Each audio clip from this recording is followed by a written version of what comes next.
साथियों, मैं हितेश बांगरे पुनः आपका स्वागत करता हूं तिरुपति IAS-PSC क्लासेस में। और हम चर्चा करने वाले हैं MPPSC 2024 के न्यू अपडेटेड सिलेबस पर। तो देखते हैं क्या क्या चेंजेस हुए हैं MPPSC के नए सिलेबस में। क्या है हमारे प्रीलिम्स की जो हमारे पेपर्स होते हैं प्रीलिम्स में, एक होता है GS का, दूसरा होता है CSET का। तो अगर हम बात करें पहले प्रश्न पत्र, अगर जो व्यक्ति पहली बार ये पेपर देख रहा है तो उसको मैं थोड़ा सा आपको बता दूं कि प्रीलिम्स में जो है दो पेपर होते हैं। MPPSC 2024 का ये जो है सिलेबस है, इसमें 3 चरण होते हैं। एक होती है प्रीलिम्स परीक्षा, दूसरी होती है मुख्य परीक्षा, तीसरी होती है साक्षात्कार। प्रीलिम्स में जो है आपका ऑब्जेक्टिव टाइप का पेपर होता है, सेकंड होता है आपका मुख्य परीक्षा जिसमें आपको लिखना होता है, और थर्ड होता है हमारा इंटरव्यू। तो अगर हम बात करें, पहला पेपर आपका होता है 2 घंटे का, जिसमें 200 नंबर आपके होते हैं। 100 प्रश्न होते हैं 200 नंबर के, यानी प्रत्येक प्रश्न 2 नंबर का होगा, कोई माइनस मार्किंग नहीं होगी। दूसरा पेपर हमारा होता है CSET या सामान्य अभिरुचि का। 2 घंटे में पेपर होगा, 200 नंबर का है, 100 प्रश्न आएंगे। ये भी आपका 2 नंबर का एक क्वेश्चन है, कोई माइनस मार्किंग इसमें नहीं होती। अब इसके बाद हम बात करें कि ये होगा किस टाइप का, तो जो प्रीलिम्स पेपर है ये एलिजिबिलिटी टेस्ट के रूप में लिया जाता है। इसके नंबर मेंस परीक्षा में नहीं जुड़ते हैं, और उसके अलावा ये जो है ऑब्जेक्टिव टाइप का पेपर होता है। अब अगर हम बात करें कि इसका जो नया सिलेबस है, सीधी बात करें कि देखिए परिणाम के लिए आपको 40% अंक जो है वो यहाँ पर सारी कहानी दी गई है कि भाई कौन कौन से कितने आयु से वो लाना पड़ेगा। डिटेल नोटिफिकेशन हमारे टेलीग्राम चैनल पे डला है, वो आप देख सकते हैं। मैं आपको बिल्कुल काम की चीजों की अगर हम बात करें कि प्रीलिम्स का सिलेबस है क्या, तो प्रीलिम्स के सिलेबस में पेपर 1 है हमारा सामान्य अध्ययन। तो सामान्य अध्ययन क्या कहता है, इसमें यूनिट 1 है हमारी भारत का इतिहास या हिस्ट्री ऑफ इंडिया, जिसमें हमें संकल्पना एवं विचार, प्राचीन भारतीय ज्ञान परंपरा, भारतवर्ष, वेद, उपनिषद, अरण्यक, ब्राह्मण ग्रंथ, षड्दर्शन, स्मृतियां, ऋत, सभा समिति, गणतंत्र, वर्ण आश्रम, पुरुषार्थ, ऋण, संस्कार, पंच महायज्ञ, कर्म का सिद्धांत, बोधिसत्व और तीर्थंकर, इनके बारे में हमें देखना है।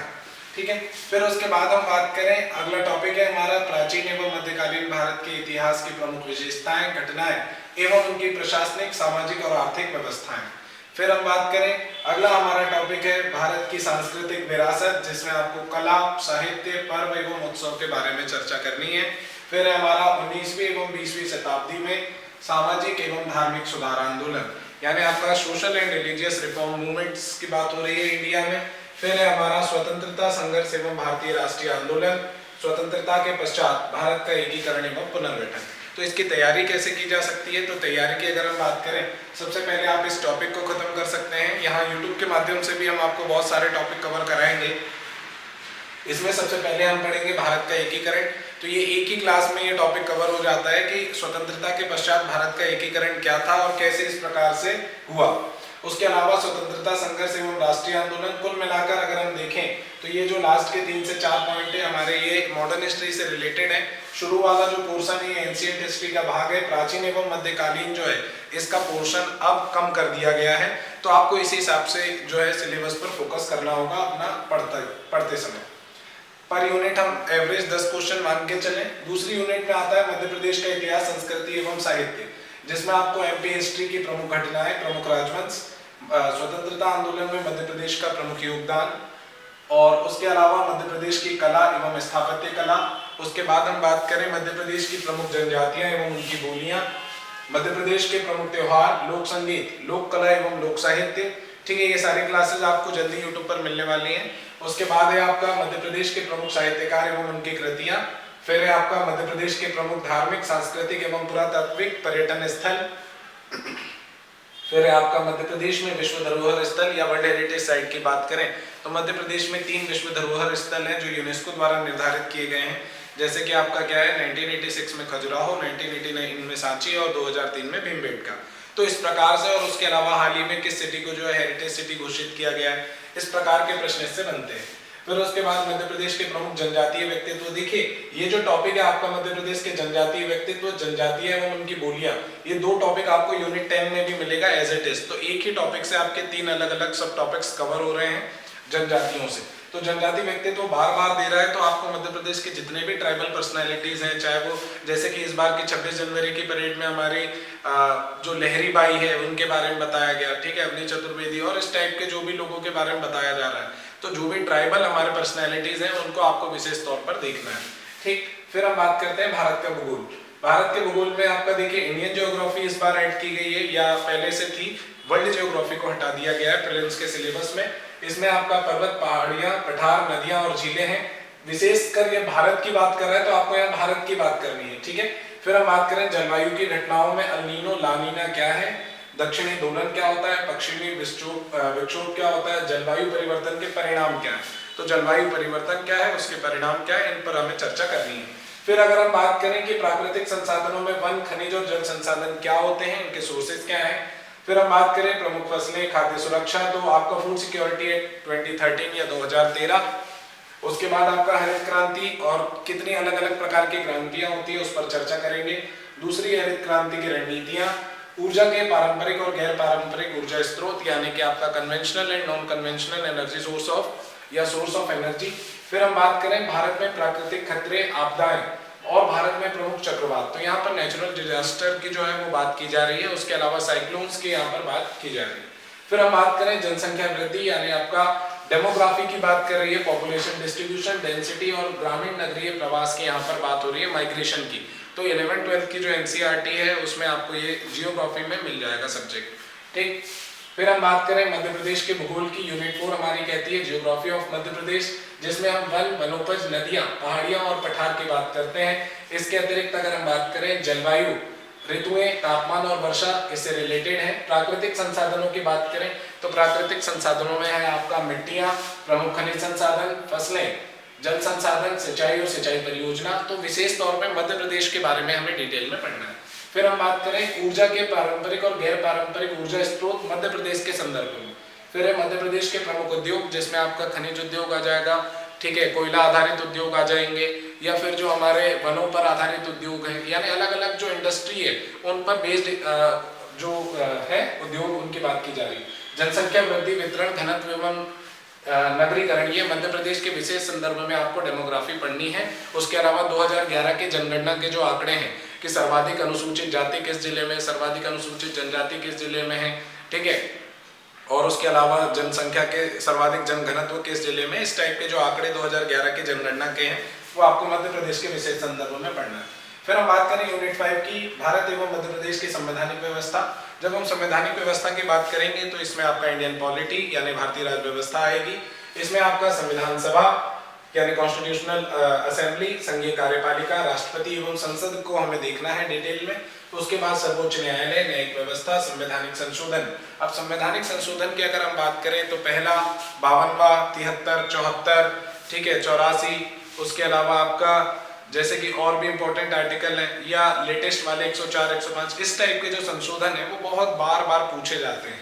फिर उसके बाद अगला पॉइंट है आपका सर्वोच्च न्यायालय एवं न्यायपालिका हो गया, संवैधानिक संशोधन, नागरिकों के फंडामेंटल राइट्स, कर्तव्य और डीपीएसपी। तो ये अगर हम कॉन्स्टिट्यूशन की बात करें तो स्टार्टिंग से लेके जो आपके पार्ट्स हैं, हम 22 भाग तो पढ़ेंगे, लेकिन इन पार्ट्स को आपको डिटेल में देखना है। फंडामेंटल राइट, कर्तव्य, नीति निर्देशक तत्व, राष्ट्रीय एवं प्रादेशिक संवैधानिक सांविधिक आयोग एवं संस्थाएं। जो लास्ट टाइम तक सिलेबस में यूनिट 10 थी उसको इसी सिलेबस में शामिल कर दिया गया है, जिसमें आपका है राष्ट्रीय एवं प्रादेशिक संवैधानिक संस्थाएं, आयोग और सांविधिक आयोग और संस्थाएं। फिर है आपका मध्य प्रदेश की संवैधानिक व्यवस्था, तो इसी में आपको पॉलिटी में कंपैरिजन में पढ़ना है, राष्ट्रपति के कंपैरिजन में राज्यपाल, केंद्र के मंत्रिमंडल के कंपैरिजन में स्टेट का मंत्रिमंडल, यहाँ पे लोकसभा राज्यसभा के बदले विधानसभा विधान परिषद और सुप्रीम कोर्ट के बदले हाई कोर्ट। फिर उसके बाद मध्य प्रदेश में त्रिस्तरीय पंचायती राज एवं नगरीय प्रशासन की व्यवस्था, यानी सीधा सीधा आपका 11वीं और 12वीं अनुसूची और 73वां और 74वां संविधान संशोधन अधिनियम 1992 आपको यहाँ पर पढ़ना है। फिर हम बात करेंगे मध्य प्रदेश में सुशासन। अब सुशासन की परिभाषा क्या होती है या फिर क्या होता है सुशासन, कब मनाया जाता है गुड गवर्नेंस डे, किसके नाम पर मनाया जाता है, ये सारी चीजें आपको देखनी है। फिर हम बात करते हैं भारत एवं मध्य प्रदेश की अर्थव्यवस्था। ये बहुत ही जो है आपका अलग टॉपिक है, सारे बच्चे इसी के लिए कंफ्यूज रहते हैं कि ये कैसे किया जाए, तो इसके लिए आपको कहीं और जाने की जरूरत नहीं है, हमारे यूट्यूब चैनल पर आपको इसके लिए बेहतरीन कंटेंट मिल जाएगा। फिर उसके बाद भारतीय अर्थव्यवस्था में मध्य प्रदेश की वर्तमान स्थिति, यानी जियोग्राफिकल लोकेशन, और यहाँ पर जियोग्राफिकल बात नहीं कर रहे, इकोनॉमिकल क्या पोजीशन है मध्य प्रदेश की भारत में, उसके बारे में चर्चा की गई। फिर मध्य प्रदेश की जनसंख्या व मानवीय संसाधनों का विकास, जैसे शिक्षा, स्वास्थ्य व कौशल। अभी हाल ही में 2-4 दिन पहले मुख्यमंत्री जी ने एक रिपोर्ट कार्ड पेश किया है कि जो न्यू एजुकेशन पॉलिसी है उसमें मध्य प्रदेश जो है भारत के एवरेज से आगे बढ़ चुका है। तो ये एक डेटा है जो करंट अफेयर में, इकोनॉमिक्स में भी शामिल हो सकता है। फिर आपका देखिए मानव संसाधन में भी आपका शिक्षा आ जाएगी, शिक्षा, स्वास्थ्य। फिर है आपका सतत विकास लक्ष्यों में मध्य प्रदेश की प्रगति। अब जो एसडीजी गोल्स हैं, 17 एसडीजी गोल्स हैं, तो पहले एसडीजी गोल्स क्या हैं और उन गोल्स में मध्य प्रदेश की क्या स्थिति है, मध्य प्रदेश ने कितनी प्रगति की है, उसके बारे में बात की जा रही है। फिर मध्य प्रदेश में कृषि उद्योग, एमएसएमई एवं अधोसंरचना का विकास, यानी जो आपका एग्रीकल्चर है, इंडस्ट्री है, एमएसएमई में अगर हम बात करें, micro small and medium enterprises, तो इसमें मध्य प्रदेश का क्या योगदान है, कौन कौन सी इंडस्ट्री जो है अलग अलग जगह पर लगाई गई है और किसके अंतर्गत लगाई गई है। फिर उसके बाद आत्मनिर्भर मध्य प्रदेश, और इसकी पीडीएफ जो है हमने टेलीग्राम चैनल पे डाली हुई है। आत्मनिर्भर मध्य प्रदेश का एक पूरा का पूरा पीडीएफ है। उसके अलावा ODOP, one district one product जो है आपका, ये भी हमने पीडीएफ डाली हुई है टेलीग्राम चैनल। आप या तो टेलीग्राम चैनल पे जाके सर्च कर सकते हैं ओडीओपी, या मैं अभी लास्ट में नंबर दे दूंगा, आप उस पर भी मैसेज कर सकते हैं। फिर उसके बाद है आपका मध्य प्रदेश में बौद्धिक संपदा अधिकारों की प्रगति, यानी इसे आईपीआर कहते हैं, इंटेलेक्चुअल प्रॉपर्टी राइट। क्या होता है इंटेलेक्चुअल प्रॉपर्टी राइट और क्या होते हैं इनके अधिकार, तो इनके बारे में आप डिटेल में बताया जाएगा आपको। भारतीय अर्थव्यवस्था की नवीन प्रवृत्तियां, यानी आपका जो न्यू कंसेप्ट है वो क्या है, कृषि उद्योग और सेवा क्षेत्र के लिए क्या क्या इनकी फिलॉसफी है, कंसेप्ट है, उसको देखेंगे। वित्तीय संस्थाओं में स्पष्ट रूप से आपको दिया हुआ है आरबीआई, तो आरबीआई एक्ट कब आया था, आरबीआई की स्थापना कब हुई, किस एक्ट के द्वारा हुई, और पहले गवर्नर कौन थे, अभी तक गवर्नर कौन है, आरबीआई की नीतियां क्या होती है, मॉनेटरी पॉलिसी कमेटी क्या होती है, राजकोषीय नीति क्या होती है, ठीक है, रेपो रेट क्या होता है, रिवर्स रेपो रेट क्या होता है, ये सारी चीजें जो बेसिक फंक्शन होते हैं आरबीआई के, वो देखना है। फिर है वाणिज्यिक बैंक क्या होते हैं, कमर्शियल बैंक, सेबी, एनबीएफसीज, तो नॉन बैंकिंग फाइनेंशियल कंपनीज जो है आपकी गैर बैंकिंग वित्तीय संस्थाएं, इनके बारे में भी हमें चर्चा करना है। फिर हम बात करें भारत की विदेश व्यापार की नीतियां, G20, सार्क और आसियान, इन कंट्रीज के बारे में भी हमें जब स्पेसिफिक टॉपिक दिया हुआ है तो इनको बहुत डिटेल में देखने की आवश्यकता है। फिर उसके बाद हम बात करें अगर यूनिट 7 की, तो यूनिट 7 में कोई चेंजेस आपको देखने को ज्यादा मिलते नहीं है। हालांकि विज्ञान की प्रमुख शाखाओं का प्रारंभिक ज्ञान, यानी यहाँ पर फिजिक्स, केमिस्ट्री और जो बायो को डिटेल में कहा गया था पिछली बार, उसको साधारण कर दिया है, पिछली बार से आसान कर दिया गया है, ठीक है। फिर आपका भारत के प्रमुख वैज्ञानिक संस्थान एवं उनकी उपलब्धियां, तो इंडिया के जितने भी साइंटिफिक रिसर्च सेंटर्स हैं उनके बारे में यहाँ पर चर्चा की गई है। फिर हम बात करें उपग्रह एवं अंतरिक्ष प्रौद्योगिकी, यहाँ पर आपका सैटेलाइट और जो स्पेस टेक्नोलॉजी है उसकी बात की जा रही है। अंतरिक्ष विज्ञान के क्षेत्र में भारत की उपलब्धियां, भारत ने हाल ही में जो आदित्य L1 भेजा है उसमें कौन सी टेक्नोलॉजी यूज हुई है, कौन सा इंजन यूज हुआ है, कौन सा सैटेलाइट यूज हुआ है, इस टाइप के जो है प्रश्न आपको बन सकते हैं। फिर अगर हम बात करें मानव शरीर संरचना, तो इसमें आपको इसरो, DRDO, ये सारी चीजों के भी संस्थान मुख्यालय और इनके चीफ याद रखने होंगे। मानव शरीर संरचना में आपको हृदय की संरचना, मस्तिष्क की संरचना, ठीक है, किडनी की संरचना, पेट की, पैर की, हड्डियों की, ये सारी चीजें आपको देखनी है। सिस्टम जो होता है हमारे शरीर का उसको देखना है ना, तो चाहे वो ह्यूमन स्केलेटन सिस्टम हो, ब्रेन हो, ये सारी चीजें।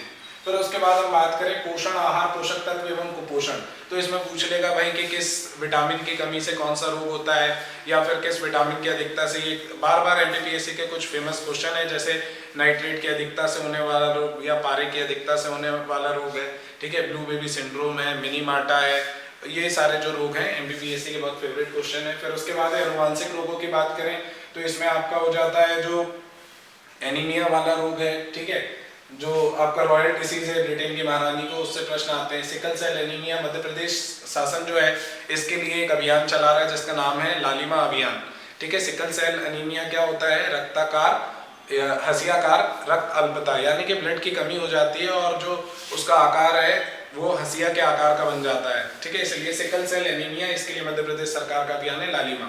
फिर अगर हम बात करें इसके कारण, प्रभाव, निदान एवं कार्यक्रम के बारे में जानकारी चाहिए। फिर स्वास्थ्य नीति एवं कार्यक्रम, यानी हेल्थ पॉलिसी और प्रोग्राम। फिर उसके बाद संक्रामक रोग, उनकी रोकथाम और स्वास्थ्य सूचक के बारे में हमें जानकारी चाहिए। फिर अगर हम बात करें सतत विकास की अवधारणा क्या है, SDG क्या है, पर्यावरणीय कारकों की बात करें तो पारिस्थितिक तंत्र, जैव विविधता। तो पारिस्थितिक तंत्र से जो है आपका प्रश्न कैसे बनता है, इससे प्रश्न बनता है कि भाई वायुमंडल में पारिस्थितिक तंत्र का स्ट्रक्चर सीधा है, उल्टा है, जल में कैसा है, थल में कैसा है, इस टाइप के प्रश्न। ठीक है, सीधा उल्टा इस टाइप के बनते हैं। बायोडाइवर्सिटी क्या होती है, बायोडाइवर्सिटी हॉटस्पॉट क्या होते हैं, हाल ही में कोई नया बायोडाइवर्सिटी का प्लेस खोजा गया है क्या भारत में। ठीक है, या फिर अगर हम बात करें कि मध्य प्रदेश में कोई से रामसर स्थल को घोषित किया गया है, इस टाइप के प्रश्न इससे बन सकते हैं। फिर हम बात करें पर्यावरणीय कारक हो गए, प्रदूषण कितने प्रकार के होते हैं, प्राकृतिक आपदा और उनका प्रबंधन। इसमें आपसे पूछ सकता है कि डिजास्टर मैनेजमेंट इंस्टीट्यूट कहाँ पर है, तो भोपाल में है। और इसी प्रकार के कौन कौन सी संस्थाएं हैं जो डिजास्टर मैनेजमेंट के लिए काम करती हैं। फिर अगर हम बात करें 8वीं यूनिट जो है हमारी, ये सेम है, अंतरराष्ट्रीय, राष्ट्रीय व मध्य प्रदेश की समसामयिक घटनाएं यानी करंट अफेयर की बात की जा रही है। इसमें आपका इंटरनेशनल करंट अफेयर, राष्ट्रीय और मध्य प्रदेश।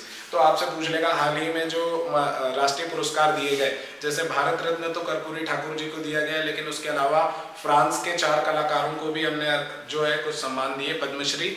तो पद्मश्री किसको मिला, पद्म विभूषण किसको मिला, खेलों में किसको मिला है, इस टाइप के जो राष्ट्रीय पुरस्कार हैं उनसे आपको प्रश्न बनने की संभावना रहती है। उसके बाद हाल ही में जो रोहन बोपन्ना ने जीता, कौन सा ओपन जीता है, ऑस्ट्रेलियन ओपन। ऑस्ट्रेलियन ओपन जो है वो, या टेनिस के 4 ग्रैंड स्लैम कौन से होते हैं, तो Australian open, French open, Wimbledon और यूएस ओपन। किस मिट्टी पर कौन सा खेला जाता है, घास पर, लाल मिट्टी पर। ठीक है, किसे लाल बजरी का बादशाह कहा जाता है, किसने जीता, किस देश के हैं, जीता वाले के साथ हराया किस देश के खिलाड़ी को, इस टाइप के प्रश्न इससे बनते हैं।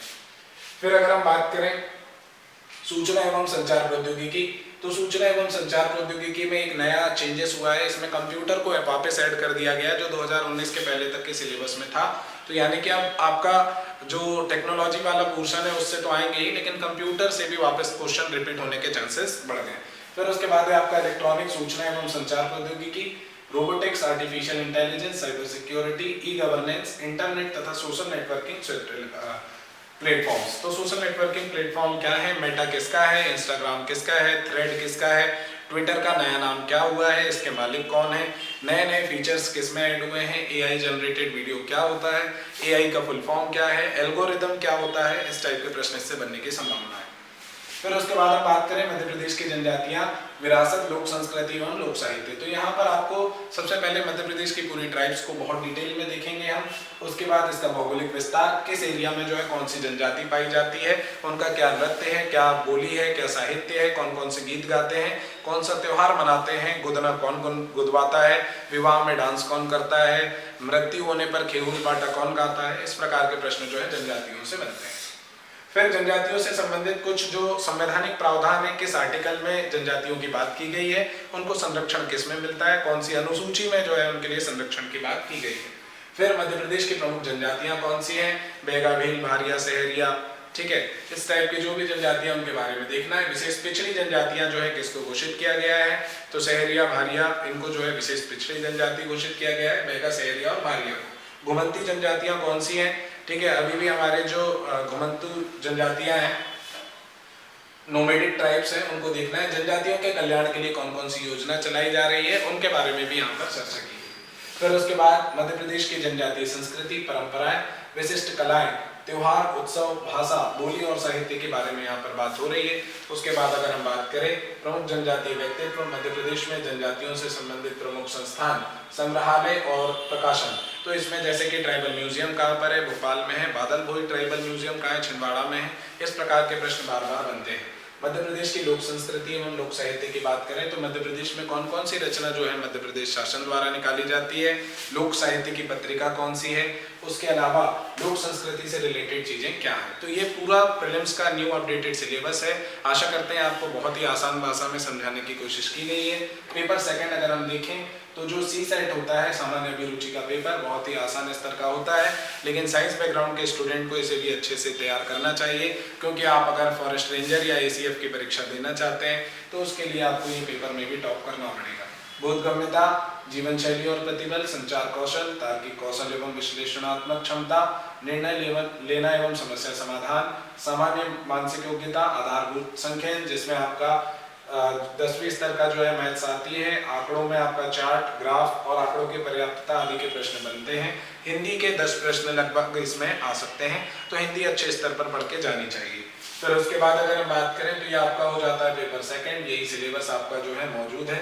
अगर आपको सिलेबस से रिलेटेड या कोर्स से रिलेटेड, हमारा एमपीपीएससी का न्यू प्रीलिम्स टारगेटेड बैच जो है वो 5 फरवरी से स्टार्ट हो रहा है। उसके लिए अगर आप संपर्क करना चाहते हैं तो हमारे नंबर्स पर कॉल कर सकते हैं, ठीक है। ये हमारा कॉन्टेक्ट नंबर है। और एड्रेस की अगर हम बात करें तो एड्रेस है आपका Tirupati, IAS PSC classes, 2nd floor KJ tower Bhopal, 2nd floor KJ tower Bhopal. और उसके बाद अगर हम बात करें कि ये जवाहर चौक में है KJ टावर, न्यू मार्केट के पास में, ठीक है। उसके बाद हम अगर बात करें, आपको ये PDF वगैरह फ्री में चाहिए, बहुत सारा कंटेंट हम फ्री में भी डालते हैं, तो उसके लिए आप टेलीग्राम चैनल ज्वाइन कर सकते हैं। टेलीग्राम चैनल को ज्वाइन करने के लिए आपको जो है कुछ इस प्रकार का टेलीग्राम चैनल हमें दिखेगा। जैसे ही आप सर्च करेंगे तो आपको ये तिरुपति क्लासेस का जो है चैनल दिख जाएगा। लोगो कुछ इस प्रकार का होगा, तो इसे आप देख सकते हैं तिरुपति क्लासेस के बारे में। तो ये है हमारा आज का वीडियो। तो जुड़े रहने के लिए बहुत बहुत धन्यवाद। जय हिंद।